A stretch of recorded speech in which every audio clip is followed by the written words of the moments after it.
nanti bikin agenda saat Ramadan ya, supaya nggak pusing nanti kalau masuk hari pertama apa yang dikerjakan, hari kedua apa yang dikerjakan, subuh apa, siang apa, sore apa. Cuman nanti saya berikan 3 yang pokok ini. Ada 3. 1, meningkatkan sholat. Saya ulang ya, meningkatkan apa? Sholat. Kalau meningkat secara singkatnya berarti bertambah dari yang sekedar fardu tambah dengan apa? Sunnah. Maka dari sekarang keluarkan semua jenis sholat-sholat sunnah. Keluarkan dari sekarang apa saja, siang dan malamnya. Yang rawatib ada berapa rawatib? Rawatib 12. Ya, rawatib itu yang melekat dengan sholat fardu dan menentukan untuk memperbaiki sholat fardu. Menambah. Jadi kalau kurang khusyuk ditambah dengan sunnahnya disebut rawatib. Bisa sebelum, bisa setelah sholat fardu. Ada 12 dari hadis Nabi sallallahu alaihi wasallam. Man shalla isnatai asyrata raka'atan, siapa yang sholat 12 rakaat fi yaumin wa lailatin, yang mengiringi sholat fardu siang dan malam. Ya, bunyalahu bihinna baitun fil jannah, maka akan dibangunkan baginya satu rumah di surga kalau konsisten menunaikan 12 itu sampai meninggal dunia. Sahabat yang mendengar itu mengatakan kompak semuanya, sejak mendengar hadis itu kami usahakan istiqomah sampai meninggal tidak meninggalkannya. 12 itu 2 sebelum subuh, cepat. 4 sebelum zuhur, 2 setelah zuhur, 2 setelah maghrib, 2 setelah isya. 2 rakaat sebelum subuh, 4 rakaat sebelum zuhur. Kalau nggak bisa 4 rakaat karena terbatas waktunya, boleh 2 rakaat khusus untuk sebelum zuhur. Kalau nggak bisa 4, boleh berapa? 2. Dalilnya hadis Ibnu Umar radhiyallahu taala anhuma. Kata beliau, hafidtu asyra rakaatin, saya hafal 10 rakaat dari Nabi sallallahu alaihi wasallam salat sunnah. Maka menyebutkan sebelum zuhur 2 rakaat. Baik, jadi 12 ya. 2 sebelum subuh, 4 sebelum zuhur, 2 setelah zuhur, 2 setelah maghrib, 2 setelah isya. Ini yang disebut dengan rawatib. Jamak dari kata ratib. Di luar ini mutlak. Mutlak ini ada yang berdampingan dengan salat fardu, ada yang terpisah. Contoh yang berdampingan, 4 rakaat sebelum asar.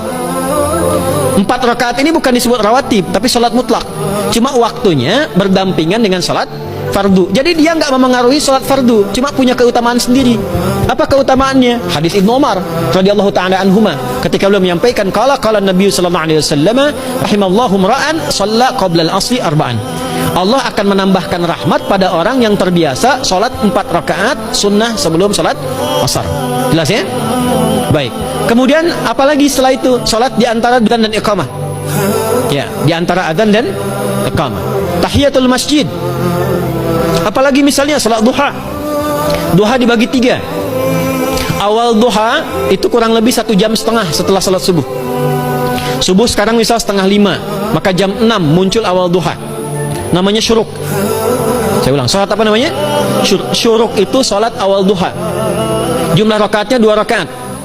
Man shallal ghadata fil jama'ati thumma yaqudu yadhkurullah subhanahu wa ta'ala fa yusalli rak'ataini fakana alaihi ka ajri umratin wa hajjin, ya ka ajri ummatin wa hajjin tamatan. Siapa yang salat subuh 2 rakaat dengan berjamaah, ya, dan umumnya kalau berjamaah bisa ke masjid di masjid. Kalau tak mampu ke masjid, tunaikan di rumahnya. Setelah itu tidak beranjak dulu, dia duduk untuk berzikir kepada Allah. Zikir itu bisa baca Quran. Quran surah 15 ayat 9 itu Quran disebut dengan zikir. Quran surah 54 ayat 17, 22, 32, 40 itu Quran disebut dengan zikir. Bisa baca Quran, bisa berdoa. Doa disebut dengan zikir. Quran surah ke-7 ayat 205. Ya.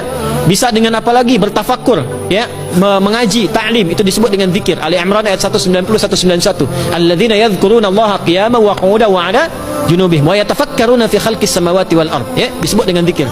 Bisa bertasbih, zikir pagi petang, kalimat-kalimat thayyibah, ada itu di Quran surah keempat ayat 103. Jadi habis salat subuh zikir dulu, doa dulu, zikir dulu, belajar dulu, tafsir dulu. Setelah itu muncul syuruk.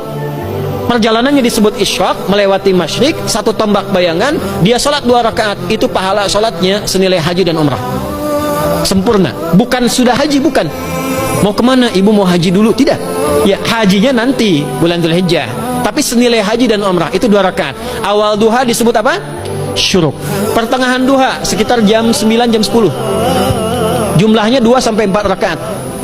Ya, 2 sampai 4 rakaat. Apa fungsinya? 1, mengganti seluruh zikir yang ada dalam tubuh kita. Mata berzikir, telinga berzikir, lisan berzikir, bisa diganti dengan 2 rakaat duha. Itu waktunya pertengahan duha. Kurang lebih dari jam 8, 9, 10 lah, kurang lebih 3 jam itu, ya. Yang kedua, bisa menghambat atau menghentikan, menahan satu musibah umum. Misal ada kebanjiran nih atau macet nih. Orang-orang kena macet. Bapak yang biasa sholat duha pertengahan itu tiba-tiba ditolong oleh Allah, dibebaskan. Tiba-tiba ada orang datang, Pak lewat sini di sana macet. Atau dibimbing ada kontraflow. Itu manfaatnya duha tuh. Yang pertengahan. Yang terakhir adalah akhir duha. Sekitar jam 10 sampai jam 11 menjelang ke zuhur. Ya, akhir duha itu jumlahnya dari 2 bisa 4 sampai 8 rakaat. Di antara manfaatnya bisa mempermudah datangnya rizki dengan izin Allah Subhanahu wa taala ketika ikhtiar. Itu duha. Nanti ke malamnya silahkan tahajud, tingkatkan tarawihnya sampai ditutup dengan witir.